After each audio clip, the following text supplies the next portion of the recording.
finir de tous ces travaux depuis le démarrage qui a été passé sous le très haut patron du chef de l'État. Et aujourd'hui, en sommes-nous? Je vous remercie. Je vous avoue que, je l'ai déjà dit, nous avons organisé beaucoup de séminaires, mais ce séminaire a une particularité.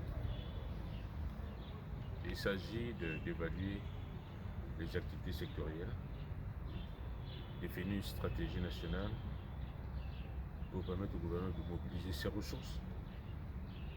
Nous voulons compter d'abord sur nos propres forces et l'aide extérieure ne sera qu'un appoint. Ça, c'est la philosophie du gouvernement définie par le premier sur les orientations du président.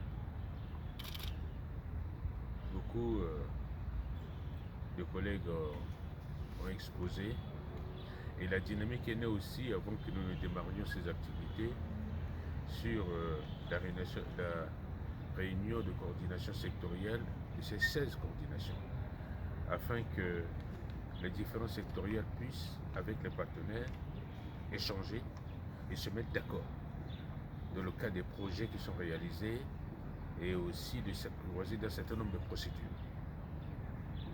Nous avons démarré les travaux sur les orientations du président de la République qui a clairement demandé au gouvernement, aux membres du gouvernement de prendre leurs responsabilités. Il s'agit maintenant d'une volonté politique affirmée pour que dans chaque secteur d'activité, en créant les interactions entre les différents sectoriels, pour que les politiques que nous mettons en œuvre puissent avoir un impact véritable sur le développement de notre pays. Hier, avant que nous ne suspendions nos activités, plusieurs membres du gouvernement sont intervenus. Le ministre des Finances a planté les décors en mettant l'accent sur les menus recettes. Vous savez que beaucoup de ministères génèrent des ressources. Et ces ressources, le plus souvent, sont diluées. Elles ne sont pas, pour la plupart, encaissées par le Trésor public. Mais qu'est-ce qu'il faut faire? Il faut mettre en place un mécanisme permettant d'impliquer le ministère des Finances et ses agents, puisque c'est leur mission de collecter les ressources, de les redistribuer. Il n'appartient pas aux sectoriels de gérer, des autres sectoriels de gérer le fonds. C'est la mission dévolue au ministère des Finances. Donc on a travaillé et que chaque ministère doit identifier toutes les ressources qui sont générées à travers leurs activités afin de mettre en place un dispositif qui permettra facilement au ministère des Finances de les collecter et de les reverser dans la caisse du Trésor. Aussi, nous avons écouté beaucoup de ministres aussi, le ministre de l'Énergie, le ministre des Mines, qui ont mis en exergue la vision du chef de l'État dans le cadre de leur domaine d'activité. Vous savez que en ce moment, nous vivons des situations difficiles avec la crise de l'Ukraine.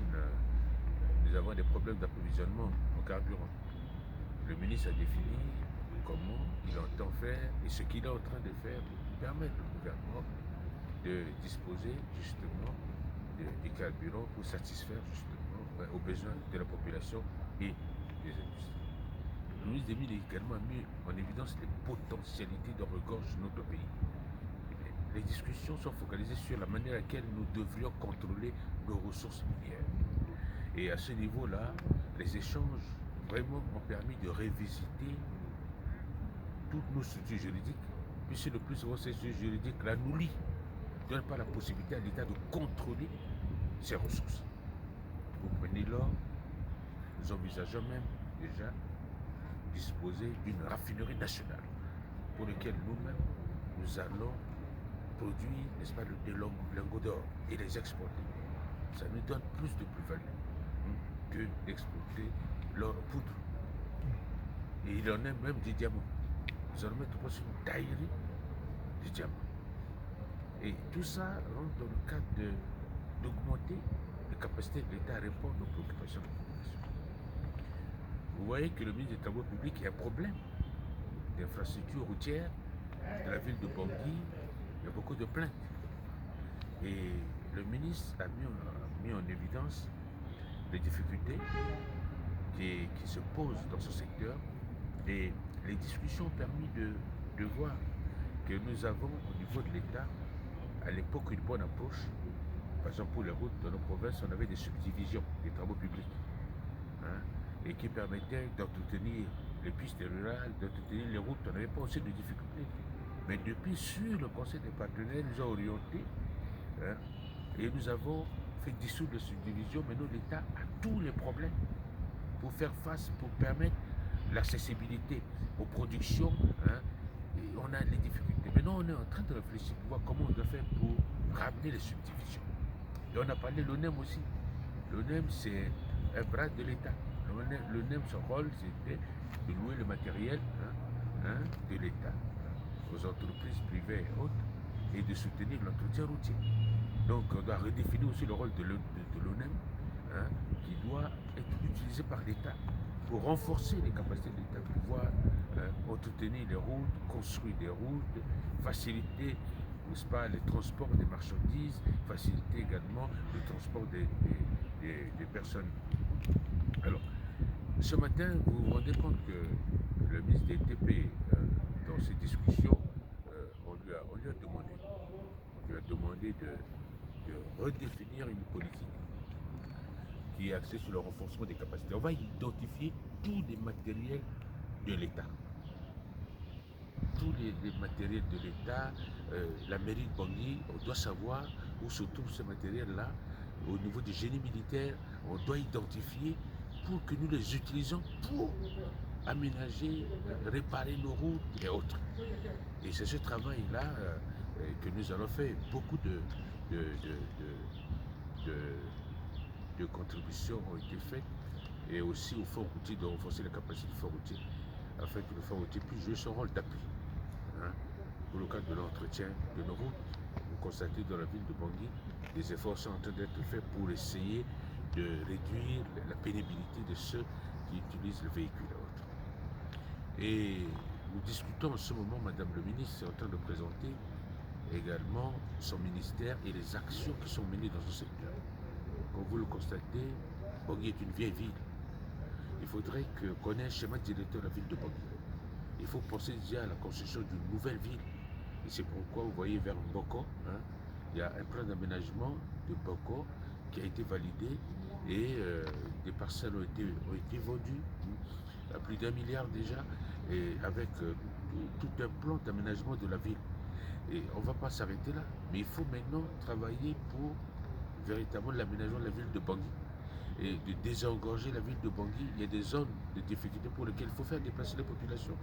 Vous voyez, quand il a plu dernièrement, vous avez vu les conséquences, hein, faute d'urbanisation des quartiers. Ces compatriotes-là se retrouvent dans des situations extrêmement difficiles. Donc des mesures vont être prises, concrètes, pour trouver les moyens et mettre en place une véritable politique de la ville. Et c'est pour ça que vous savez qu'il y a des dispositions juridiques qui datent de 1800 et quelques, c'est-à-dire ces vieilles dispositions que nous utilisons, c'est pas possible. Donc on va revisiter pour mettre en place de nouveaux textes qui va encadrer et qui va nous permettre de définir une véritable politique de la ville et faire de Bangui une véritable Bangui la coquette, comme on le disait en autre temps. Vous voyez les constructions de respect puis les normes. Et ça, les discussions ont permis de recadrer les choses avec des propositions plus pertinentes. Ce que je peux vous dire aussi, c'est que c'est des débats sans tabou. Les ministres traitent de ces problèmes-là, franchement, dans le respect de la solidarité, mais fermement sur des points pour lesquels on met en évidence nos faiblesses. Et nous devrions tenir compte de ces faiblesses-là pour essayer de modifier la manière à laquelle nous travaillons. Et c'est la possibilité pour les ministres, à partir de ces échanges et des mesures qui seront prises, pour que chaque ministre ait la capacité de prendre en main son secteur, de prendre ses responsabilités. Avant, les gens travaillaient de manière isolée. Maintenant, on connaît les véritables problèmes, on connaît les liens entre les différents secteurs. Vous ne pouvez pas dire que vous construisez les routes sans oublier l'agriculture. Hein? Il faut créer les conditions. Mais si on veut développer l'agriculture, l'agrobusiness, il faut penser à l'électricité. Il y a un lien avec le ministère de l'Énergie. Comment faire pour que nous coordonnons ces activités afin de créer un véritable déclic? C'est ce que nous recherchons dans le cas de ces séminaires-là. Nous sommes rassurés. Et les débats sont franches. Il y a des sujets qui fâchent, qui sont posés sur la table, et nous nous remettons en cause par rapport à notre manière de fonctionner, et que chaque ministre doit prendre ses responsabilités, comme l'a dit le chef de l'État.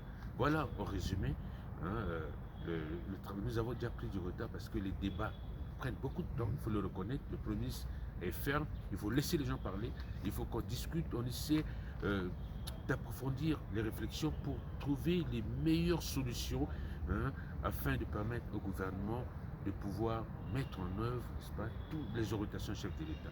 Voilà en résumé ce que je peux vous dire sur ces travaux jusqu'à ce jour. Ouais, monsieur le ministre, vous écoutez, c'est dire que le vœu exprimé par le chef d'État à l'ouverture de ces travaux, notamment, il souhaiterait qu'on sorte d'une administration de moyens pour une administration de mission. C'est dire qu'au sortir de ces travaux du séminaire gouvernemental, effectivement, à l'allure où vont les choses, il y aura véritablement un changement. Je vous assure que chaque ministre doit s'assumer. Si vous n'êtes pas à la hauteur, vous dégagez. Le chef d'État est clair là-dessus. Ça veut dire quoi? Ça veut dire que maintenant que nous savons les goulots d'étranglement, les problèmes que nous rencontrons, on doit, avec le peu de moyens que nous allons nous organiser. Et nous faisons de telle sorte de renforcer le ministère des Finances, que le ministère des Finances ait des ressources pour soutenir ces actions. Et les ministres n'ont plus de raison de se justifier.